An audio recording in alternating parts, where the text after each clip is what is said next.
নমস্কার, আমি পূজা। আপনারা দেখছেন পূজা চক্রবর্তী ব্লগ। আজ বানাচ্ছি আলু আর সয়াবিনের একটি দুর্দান্ত স্বাদের রেসিপি। এই রেসিপি পাশে থাকলে অন্য কোনো কিছুরই প্রয়োজন পড়বে না। তাহলে চলুন দেখে নিই কী করে বানাচ্ছি। সবার প্রথমে একটি প্যান গরম করে নিয়েছি, তাতে দিয়ে দিচ্ছি বেশ খানিকটা সাদা তেল। তেলটাকে হালকা একটুখানি গরম করে নেব। তাতে আগে থেকে কেটে ধুয়ে নুন হলুদ মাখিয়ে রাখা আলুগুলো দিয়ে দিচ্ছি।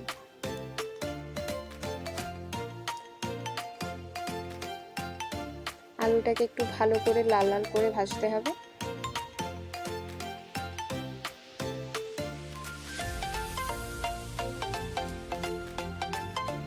আমি আলুটাকে 2 মিনিট করে দুবার করে ঢাকা চাপা দিয়ে 4 মিনিট রান্না করেছি।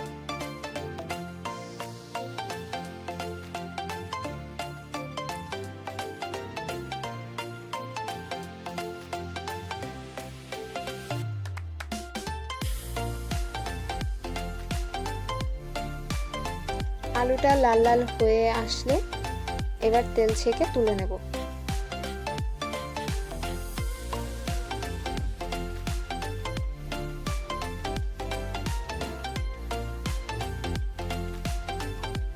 সেই আলু ভাজার তেলে ঝিরিঝিরি করে কেটে রাখা পেঁয়াজ কুচি দিয়ে দিচ্ছি।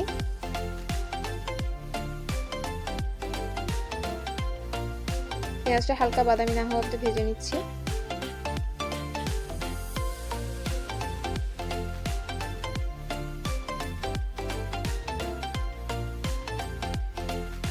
পেঁয়াজটা হালকা বাদামি হয়ে আসলে একটি তেজপাতা কেটে দিয়ে দিচ্ছি। সাথে দিচ্ছি আস্ত কিছু গরম মশলা। এটাকে একটু ভালো করে ভেজে নেব। ভাজা হয়ে এলে দিয়ে দিচ্ছি 1 টেবিল চামচ আদা রসুন বাটা।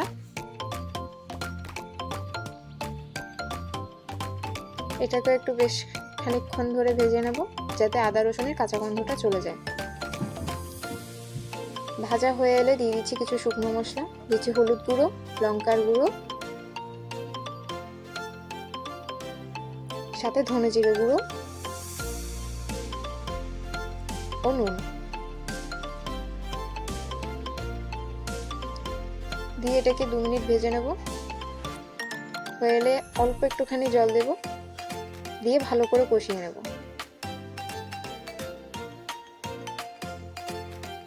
জল দিলে মশলাটা পুড়বে না।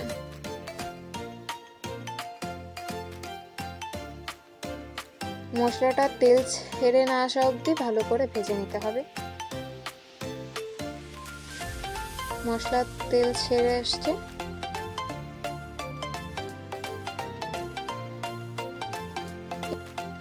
এখন আমরা আগে থেকে গরম জলে ভিজিয়ে জল নিংড়ে ভালো করে ভেজে নেওয়া সয়াবিন বড়িটা এখানে দিয়ে দেব। 1-2 মিনিট মতো মশলার সাথে ভালো করে সয়াবিনটাকেও ভেজে নেব।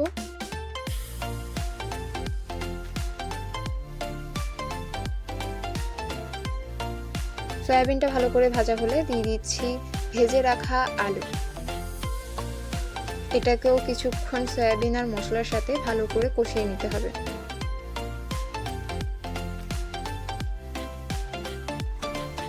আমি মোটামুটি 1-2 মিনিট মতো কষিয়ে নিয়েছি।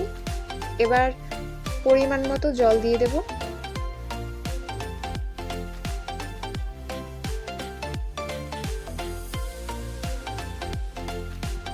ভালো করে নেড়েচেড়ে ঢাকা চাপা দিয়ে আলুটা সেদ্ধ হতে দেব।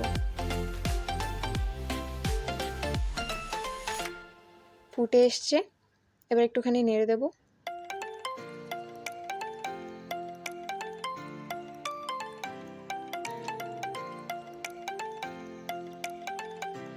আবারও একবার ঢাকা চাপা দিয়ে দিচ্ছি।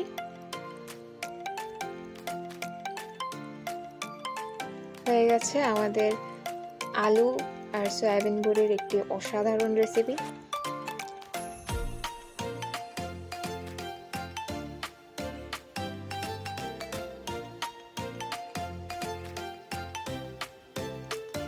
এই রেসিপি আপনারা ভাত, রুটি সব কিছুর সাথেই খেতে পারেন। কেমন লাগলো সেটা আমাকে অবশ্যই জানাবেন। ভালো লাগলে একটি লাইক, একটি কমেন্ট ও একটি সাবস্ক্রাইব করার অনুরোধ থাকবে।